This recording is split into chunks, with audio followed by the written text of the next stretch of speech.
Berjumpa lagi dalam permenungan kita edisi Kamis 8 September 2022, Pekan Biasa ke-23.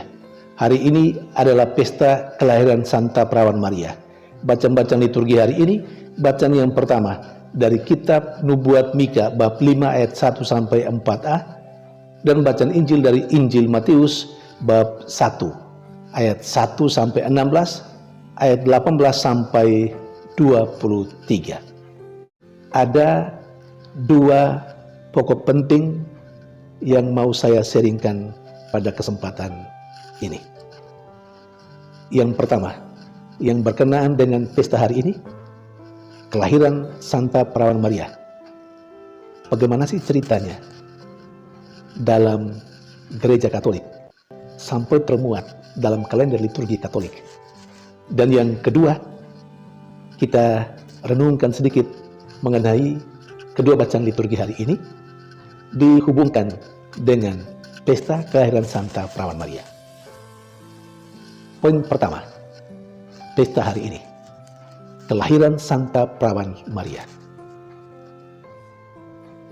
Pada awalnya, pesta ini dirayakan di sebuah basilika di sekitar kolam Bethesda.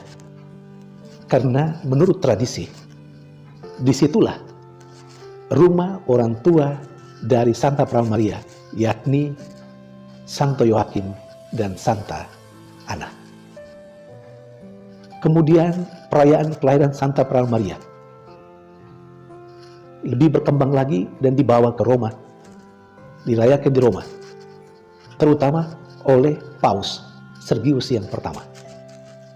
Dari sanalah kemudian tersebar hingga saat ini perayaan kelahiran Santa Perawan Maria secara liturgis.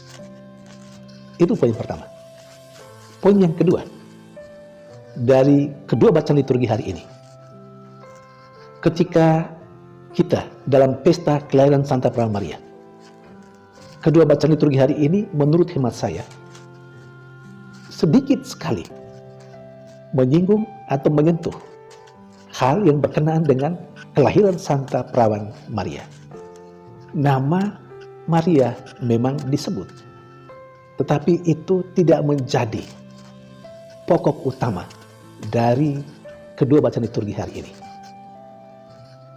Justru dalam kedua bacaan liturgi hari ini, baik bacaan pertama dari Nubuat Mika maupun bacaan Injil dari Injil Matius, sebagian besarnya berbicara tentang Yesus Kristus.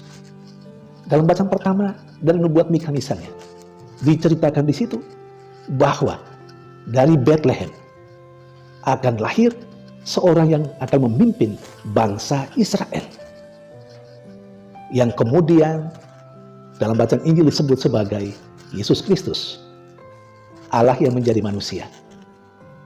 Dalam bacaan pertama bicara tentang akan hadirnya seorang yang penuh kuasa dan kekuatan yang akan memimpin bangsa Israel, yakni Yesus. Lalu sedikit disinggung, Yesus itu akan dilahirkan dari seorang perawan. Kemudian dalam bacaan Injil dibicarakan di sana silsilah Yesus. Dan kemudian bagian kedua dari bacaan Injil diceritakan bahwa Yesus dia dikandung oleh Maria karena Roh Kudus. Saudari dan saudara yang terkasih,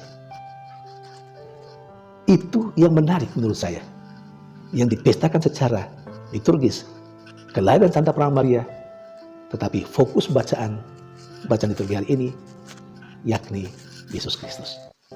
Pesan apa kira-kira yang bisa kita dapatkan dari bacaan liturgi hari ini berkenaan dengan pesta kelahiran Santa Perawan Maria? Satu dua hal yang menurut hemat saya dan permenungan saya yang bisa menjadi pesan bagi kita dalam permenungan ini. Yang pertama, Maria itu dengan segala kehebatannya, sebagaimana yang dihormati dalam gereja Katolik, itu tidak pertama-tama karena Marianya, tidak pertama-tama karena dia.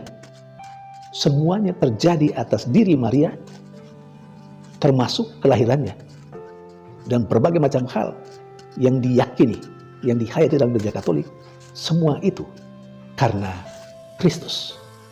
Karena Kristuslah maka Maria terpilih. Karena Kristuslah maka Maria mendapat tempat yang tinggi menurut gereja Katolik. Jadi Maria adalah yang kedua cuma sarana yang dipakai oleh Allah untuk melahirkan, untuk mengandung dan melahirkan Allah yang menjadi manusia dalam diri Yesus Kristus. Saudari dan saudara yang terkasih, Maria tetap sebagai seorang hamba. Dan Maria memang menghayati dirinya dan mengenali dirinya seperti itu. Dia hebat dan luar biasa karena Tuhan. Saudari dan saudara terkasih, seperti Maria, kita seharusnya demikian. Tapi sejauh mana kita menghayati spiritualitas Maria sebagai seorang hamba, seorang yang tidak merasa diri penting, tetapi cuma hamba yang menerima apa yang dikehendaki Allah terjadi atas dirinya. Sejauh mana kita menghayati spiritualitas Maria sebagai hamba yang rendah hati, walaupun dia menurut keyakinan Katolik mendapat tempat nomor 2 sesudah Yesus, tetapi dia tetap rendah hati, tidak menyombongkan diri. Saudari dan saudara terkasih, seharusnya kita seperti Maria sekali lagi. Namun kalau kita renungkan sungguh-sungguh bagaimana kehidupan kita sampai saat ini, kita terkadang merasa diri hebat dan luar biasa karena kita adalah imam yang punya kuasa di paroki, dan kita menggunakan kuasa itu untuk macam-macam sesuai dengan keinginan kita, kemauan kita. Kita terkadang merasa diri wah karena kita adalah imam, atau mungkin yang lain sebagai awam. Kita seringkali seperti itu. Kita lupa kalau kita cuma seorang hamba yang dipakai oleh Allah. Kita lupa kalau kita cuma seorang yang rendah, sarana saja yang dipilih oleh Tuhan. Dan kita dipilih oleh Tuhan supaya Tuhan nampak dalam kehidupan kita, melalui cara hidup kita, melalui tutur kata kita, melalui perbuatan kita. Tapi seringkali Tuhan yang memilih kita tersembunyi, karena yang kita tampilkan adalah diri kita, kesombongan kita, egoisme kita.